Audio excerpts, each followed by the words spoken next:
Nixon. Richard Nixon ran for the second term in 1970. Did not want to lose in 1960. He wanted a speaker in 1968. So 1972 was different. He had a bunch of people that worked for him. Basically, what occurred is whether Nixon knew or not, plan to infiltrate the Democratic offices of the United States Hotel, to basically steal their stuff, find the agreement, find the dirt, and win the election. Unfortunately, the burglars were caught. And even though Nixon trounced in 1972 and won that election, it was after that election, through the trials of these burglars, where it became known they were working for the White House. The Watergate scandal was really about cover-up rather than the actual burglary, and whether or not Nixon was using his powers in the office of the presidency to basically hide this scandal. When it became known that Nixon reported many things in the White House, there was a subpoena issue. Nixon refused to give those things over, claiming executive privilege. This became a trial. Nixon versus the United States, where the forced him to give those things over. Just imagine courage right here. Nobody. Nixon had to give those things over. It was up. Quick, we got out of town. So there you go. Next thing you know, a little bit about Watergate. Check out a longer video down below.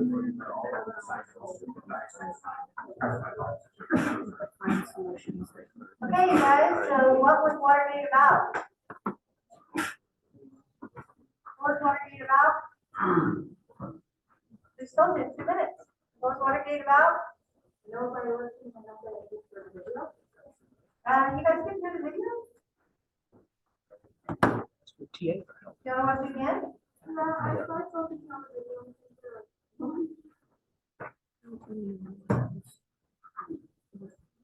Watergate is 1 minute. Watergate is a scandal in American history that resulted in the downfall and eventual resignation of Richard Nixon. Richard Nixon ran for his second term in 1972. He did not want to lose. He lost in 1960 to JFK. He wanted a speaker in 1968. So 1972 was going to be different. He had a bunch of people that worked for him. Their nicknames, happily enough, were preached.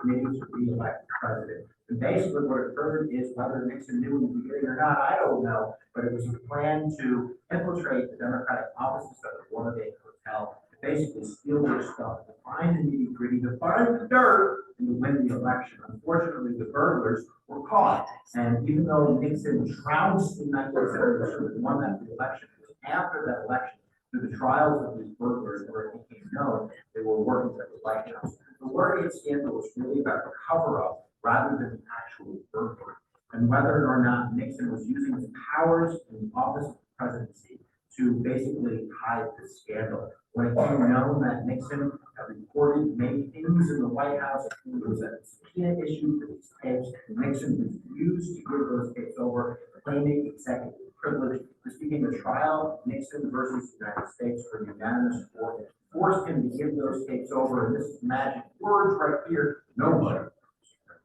is above the law. But Nixon had to give those tapes over. He knew the gig was up. So quick, got out of town. So there you go, guys. Now you know a little bit about Watergate. Check out a longer video down below for you time to sign in. Press my box. All right, what was Watergate about?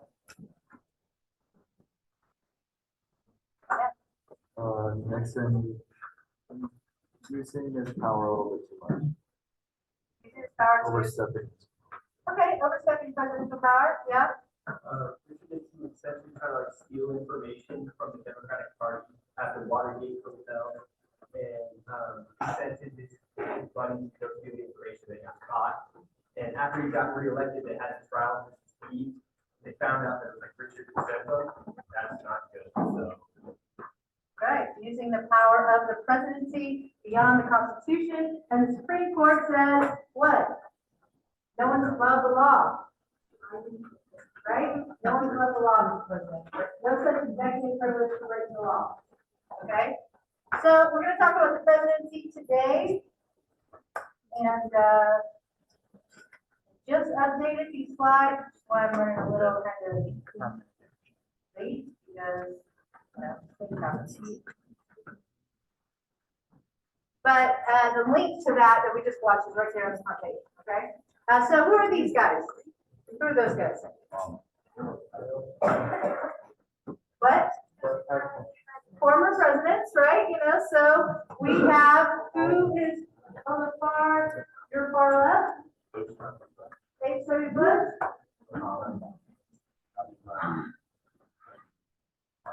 Okay, so they were all living at the time of this picture, you know, and so this was kind of the last, actually, the time, that this is the biggest group of presidents to actually be photoed together. Isn't that right? We're all living at the same time, right?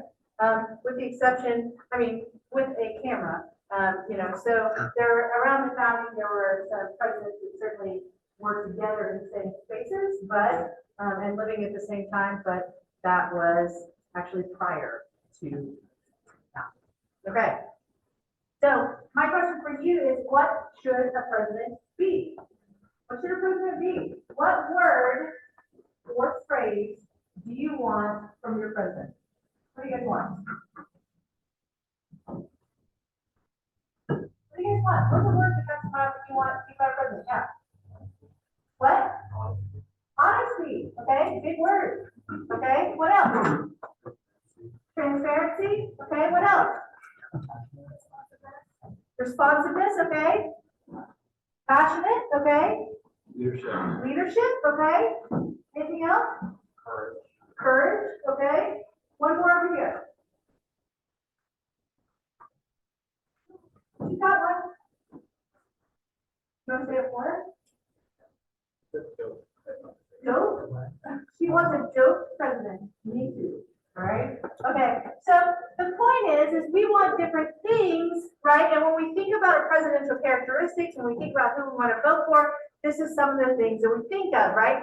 Up here, I have some people who have recently declared, and some people who have, you know, declared for the previous, right? People who are maybe in contention, people who are maybe still a little bit too young, but you know, may declare at some point. Okay. So when we think about what the president does, the first thing is formal powers. And these formal powers are the exact same formal powers the president has had since the Constitution was created. Okay? They haven't changed, but the power of the president has. And we're going to talk about that in just a second. So let's talk about what the formal powers are. I want you guys to know we're going to start at the top up here with chief diplomat, head of state, treaty making power. Okay? And I want to be clear. In, for example, the United Kingdom, there's a head of state that is different from the chief executive. Who's the head of state? King Charles III, head of state. That means that he represents to the rest of the world the United Kingdom. He is the face of it. Okay? But who is the chief executive? The prime minister, right? And so when we think about who this is, these are two different people and the jobs are very distinct. But in the United States, they're together, okay? The head of state is also the chief executive. This is the same in our state governments as well, okay? And head of state powers are a little bit different. They include things like being the chief diplomat and treaty making power, okay? Being able to negotiate with other heads of state. Now, in the United States, we cannot sign, the president cannot sign a treaty with the president of France, okay? And have it go into power. What has to happen? It has to be ratified, right? By the Senate, okay? The Senate has to ratify it, okay? So a lot of times we actually do have presidents who go in and negotiate treaties. Remember I told you guys a little bit about the League of Nations, right? And I said, hey, you know, Woodrow Wilson, he negotiated this. This was his baby, but he brought it back to the Senate. They said, no. Okay? So the president's going to negotiate, the president's team's going to negotiate, it's going to be that head of state, but they can't necessarily make it go into existence. All right? So chief diplomat, treaty making power, when people look at the United States, they see the president as the symbol of the United States.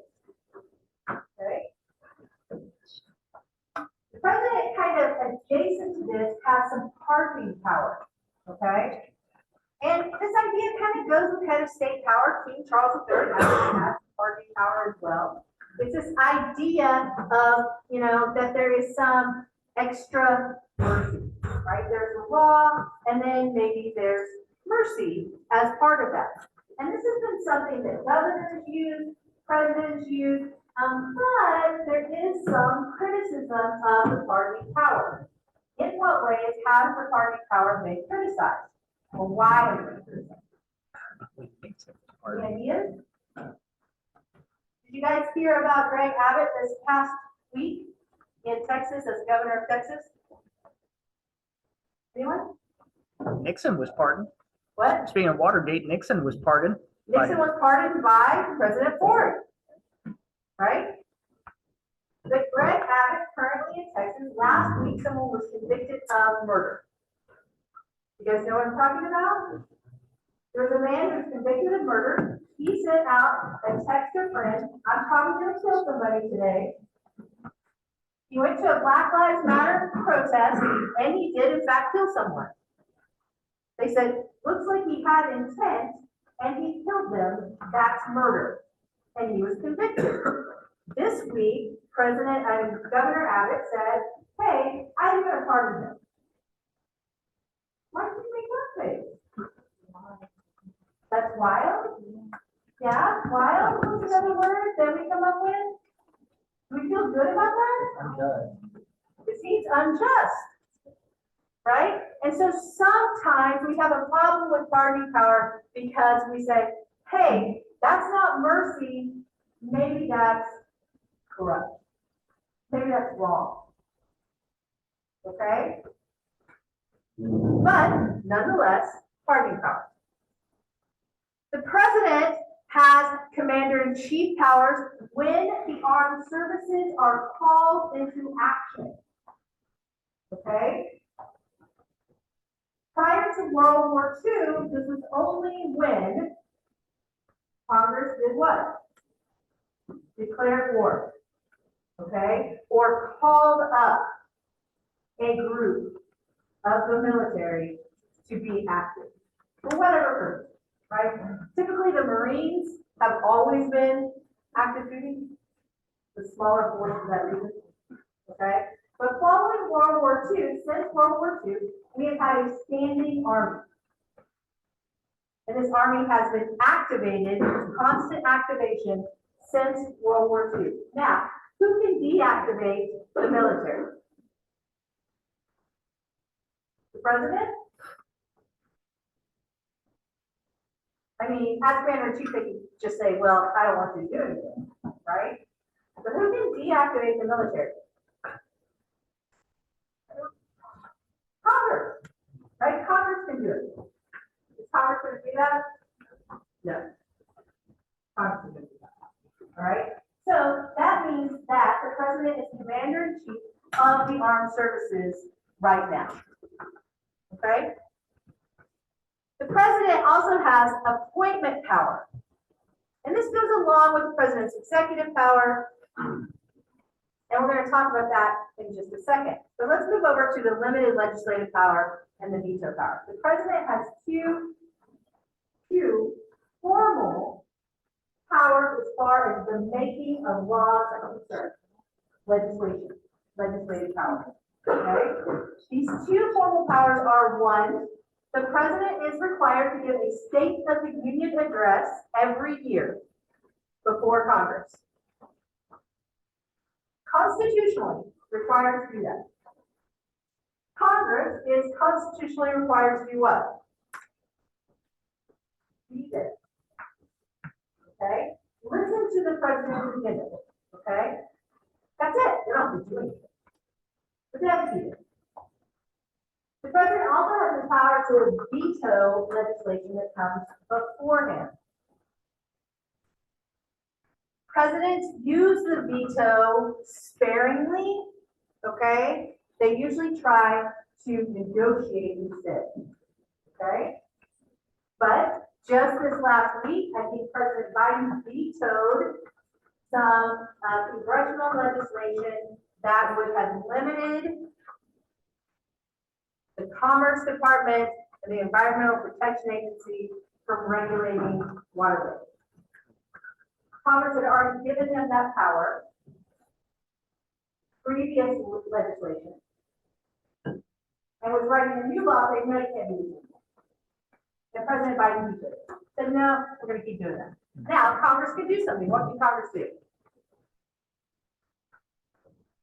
Override 2/3 of both houses. If they're serious about it, they got it. As a matter of fact, water is a contentious place where vetoes happen. So George W. Bush vetoed, for example, this water use act that people, bipartisan, Democrats, Republicans, independents, small dollars, right, have been trying to get in place in the early 2000s for years. They had been working on this. They had been calling in favors. They had been putting money over here, money over there. This package took a lot of work in order to deal with the fact that, you know, the Western United States is having some water problems. Okay, this is about 20 years ago. And it goes in front of George W. Bush, and he says, nope, veto. And Congress said, oh, no, veto. And so a Republican Congress, that means 2/3 of both houses, overrode that. Okay? Because they were like, no, we're serious about this. That's a great example of separation of powers. Okay? Without kind of the conflict of polarization. No, this is something we've been working on. You don't know anything about that. We're aware of that. Okay? So this is the president's legislative power. The true power of the president lies in this. And the clearest formal power the president has is this. All executive power is vested in a president of the United States. So vice president has some power? No. Cabinet has some power? National Secretary of National Defense, National Security Advisor has some power? No, no, no. It's not that they don't have power, but constitutionally, all that power rests in the president. The buck stops with them, which means also that they are responsible for what the Secretary of the EPA does. They are responsible for what goes on with the Department of Transportation. They are responsible for every aspect of the bureaucracy. That's a lot of power and a lot of responsibility. Kind of like Spider-Man.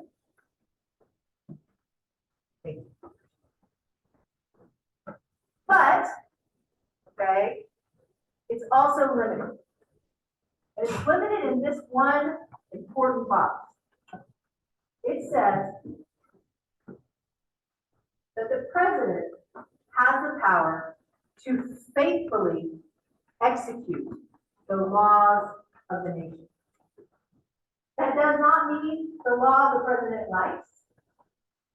That does not mean that the laws that were passed while the president was president and the president signed into being. If you guys ever want to see the laws of the United States of America, I offer some advice. There's a law library, okay, kind of across from the pool, catty corner, okay, it's on Timberdale. Go into the library. There's an entire colorful wall of what is known as the CFR, the Code of Federal Regulations.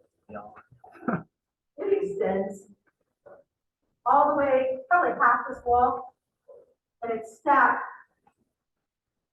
about 5 cells full of all of the laws of the United States in very, very small print and very, very thin pages. Faithfully execute the laws of the nation. Okay? So, these have always been the power of the president. Now, there are fewer laws whenever George Washington was president, right? Although issues were a little bit different. But slowly over time, one, the nation grew in population, laws increased. We had a civil war. The Constitution expanded somewhat. The power of Congress and the federal government expanded as a result of that. But it's not until FDR that we see the true beginning of the modern presidency. Okay?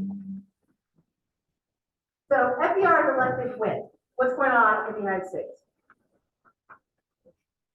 Great Depression, right? So there has been a collapse of business, of the stock market, all of those things, banks, because they weren't regulated. And there was no safety net. Okay? They both had zero regulation, business zero regulation.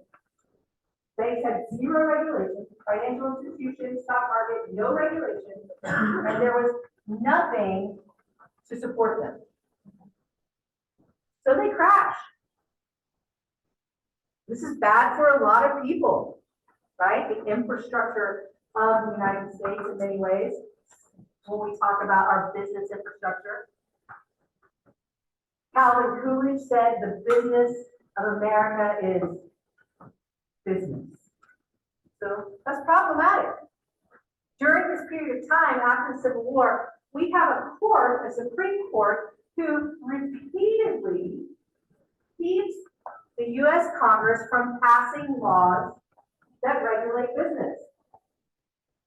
Saying, oh, no, can't do that. Right? A super activist court doing this during this period of time. The same activist court is the one who is, just like President Harris talked about several months ago, is the same one that said, hey, you know, this whole 13th, 14th, 15th Amendment thing, that's not what it means to say. These acts passed by Congress, the Civil Rights Act, not real. We have an activist court that's actively overturning legislation. So in terms of protection, we have a real problem here. In addition to this, what's going on in Oklahoma, Texas, Kansas, the middle of America? Business as usual, people aren't really affected by Wall Street crashes. That's bull, right? We overplant crops and we plant the wrong crops and they destroy the land.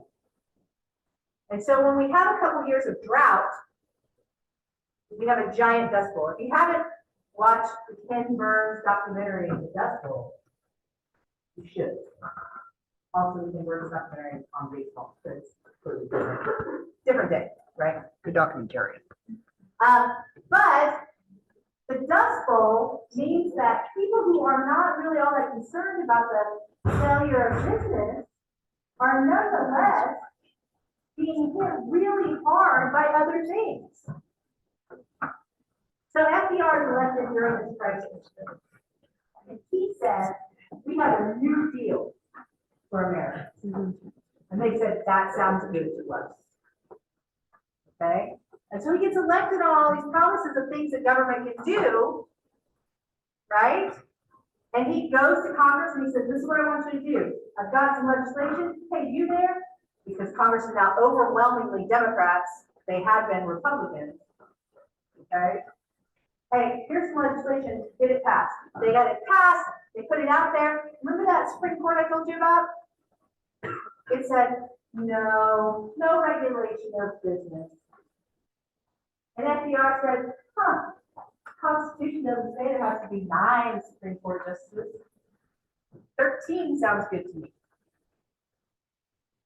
The next case came in front of the Supreme Court and they said, actually, the federal government does have this power, known as the switch in time that saved 9.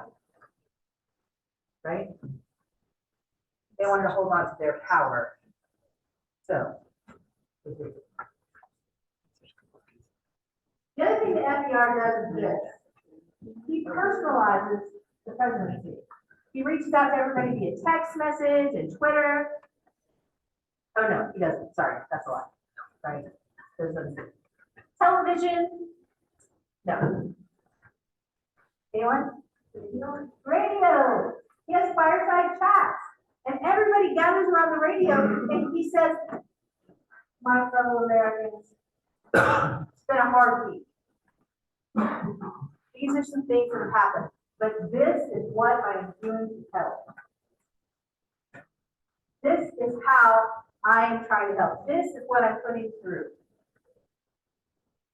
My dog and I are sitting here thinking about the ways that we can make America a better place. You're a part of that America. People love them. They adored him. They felt like they knew him. Right?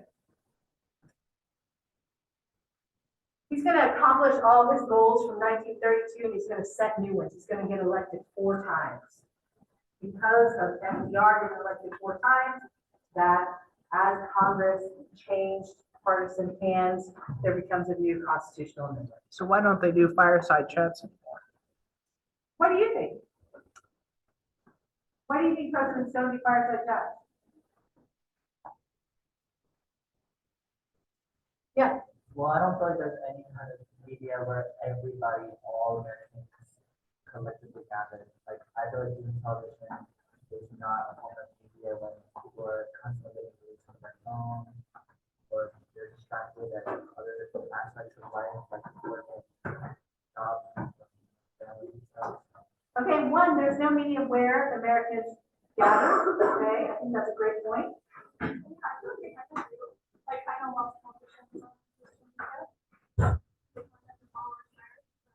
Okay, so they do use social media in that way. I think that's true. I mean, on top of I want like old style. like when the listen to the president, I think the fact that not everyone's struggling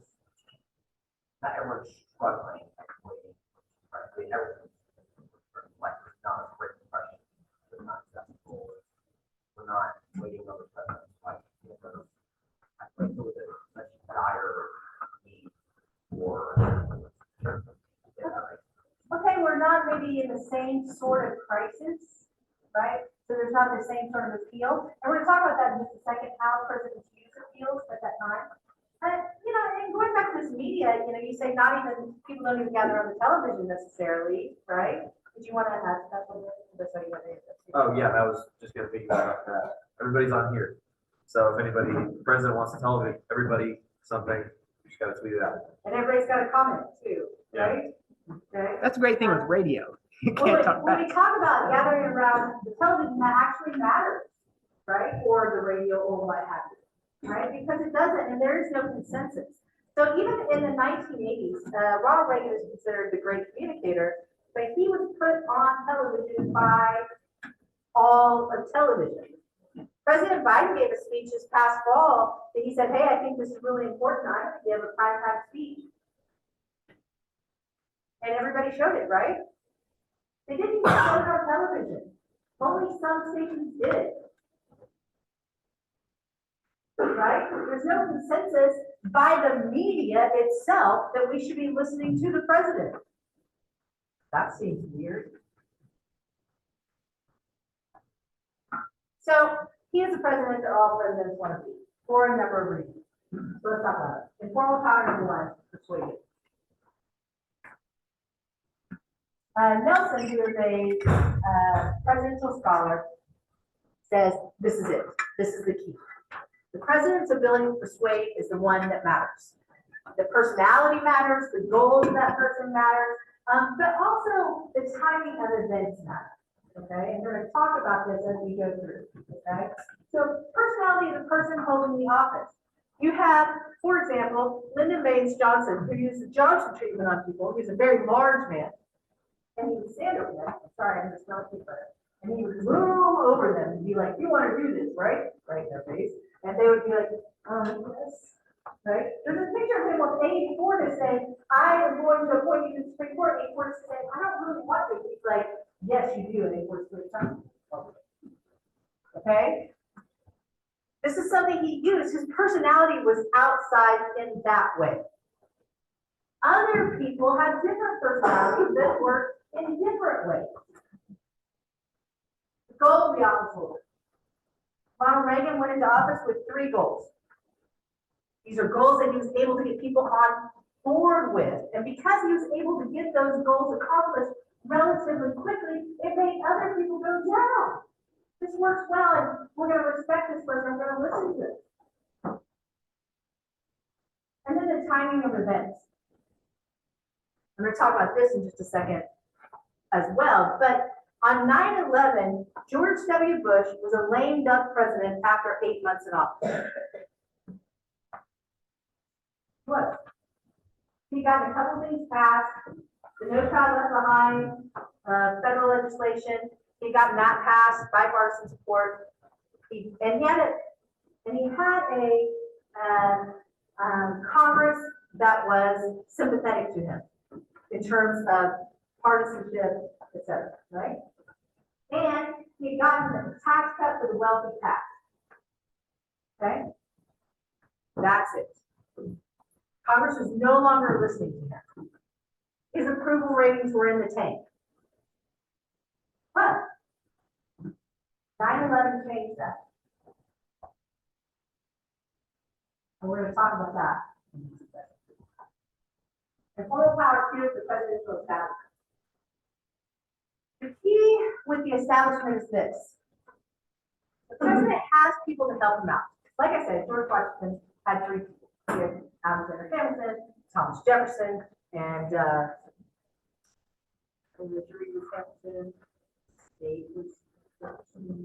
John Adams. John Adams. Okay. That's it. Okay. And they each had a secretary. And he had a secretary. That's it. They ran the government. Right? The cabinet expands over time. You see it expand slowly, but then after the Civil War, it expands a lot, and then it expands greatly under FDR. Okay, the last expansion was the first expansion in about 30 years, right? We had see the Department of Homeland Security added as a cabinet level after 9/11, right?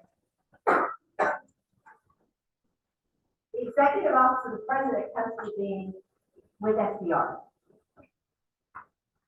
These are people who are under the president, appointed by the president. Some of them have to be confirmed by the Senate, but not all, right?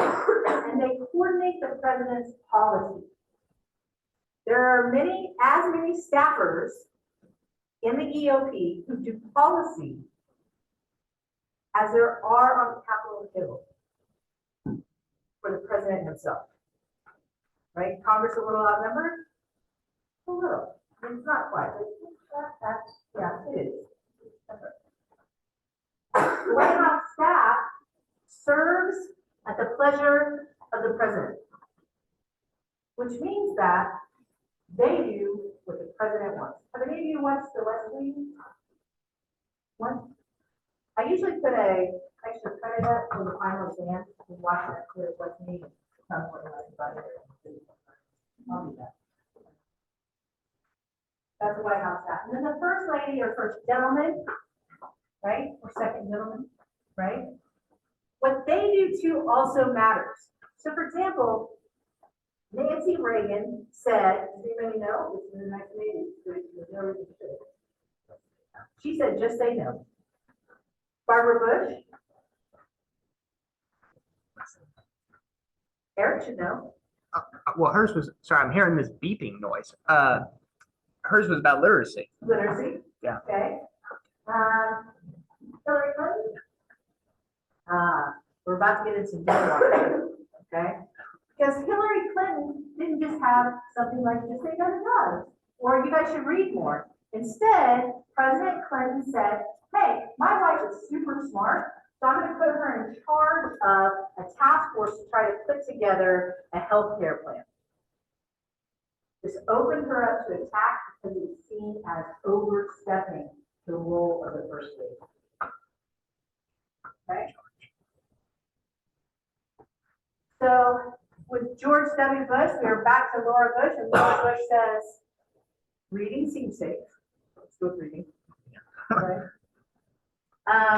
Michelle Obama, childhood obesity. People got very upset about that. She took the soda machines out of my high school.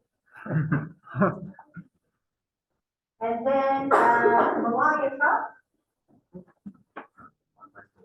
what? Online bullying. Dr. Jill Biden? Sort of, actually veterans, because that's what she did as a second lady too, okay? You were safe, right? You were safe. Being in charge of something substantive, not.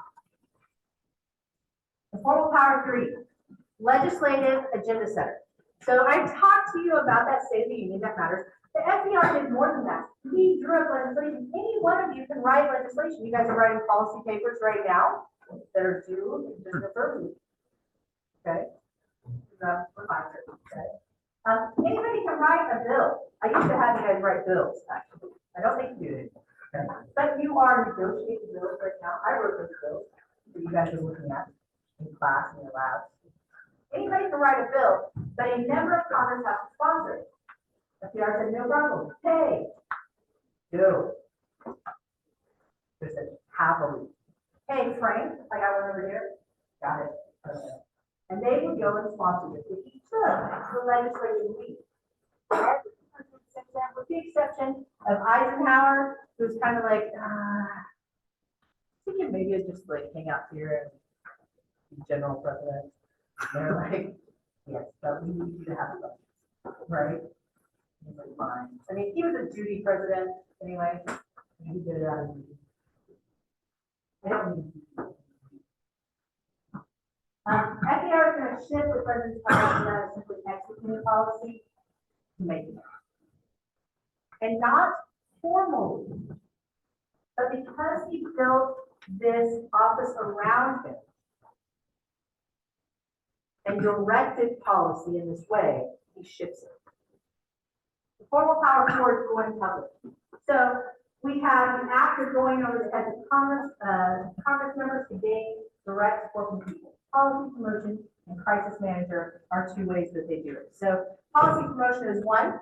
The president goes public in order to circumvent Congress and promote a particular policy. So Reagan goes to the people and he says, hey, you guys want lower taxes, right? Calling a member of Congress. They said, oh, we do. Hello, Congress. And they said, fine, we'll pass it. Okay? Going over the heads, because Congress is like, hey, we can't do this. It's fiscally irresponsible if we're doing all these other things. But they wanted to get reelected, so they did it. Okay? I have a clip here that you guys can watch. I'm not going to have you watch it right now, but there's a clip there. It's a Clinton deficit reduction that I find to be impressive. Because Reagan said, don't you want lower taxes? How many of you want to pay less for things? Raise your hand. Oh, okay. Clinton said, hey, here's the deal. We're in trouble, and let me show you how. This is what our deficit is doing to the economy as a whole. This is how it's making it difficult for business to do things and for people to hire people. We need to reduce this, and the way that we have to do that is to increase taxes. You guys need to pay more. And people said, yeah, all right. That's amazing. Right? That's amazing. That people went, he's right, we need to be responsible. We need to chip it. It's the right thing to do. So, it does require public support. So, for example, George W. Bush, after the 2004 election, does a tour in 2005 where he has town hall meetings to get rid of Social Security and privatize it. Okay? As you guys know, Social Security is now privatized, correct? No, because people love Social Security. Okay? He was like very unsuccessful. He would go to people that he thought would be open, and they were not. He could not generate public support. You have to have public support to make it happen. Second is role of crisis is the fastest way for president to increase his approval ratings. Okay? George W. Bush is hanging out at about 38% on September 9th. Okay? He shoots up to like 96% approval, the highest approval rating of any president. ever, after 9/11. And he does this in a way that people feel that he is taking care of it. He goes to the rubble of the World Trade Center and he stands on a pile of rubble with a megaphone. That's why I often use a megaphone trying to encourage this sort of unity. He says, we're in this together. And we're going to do something about it.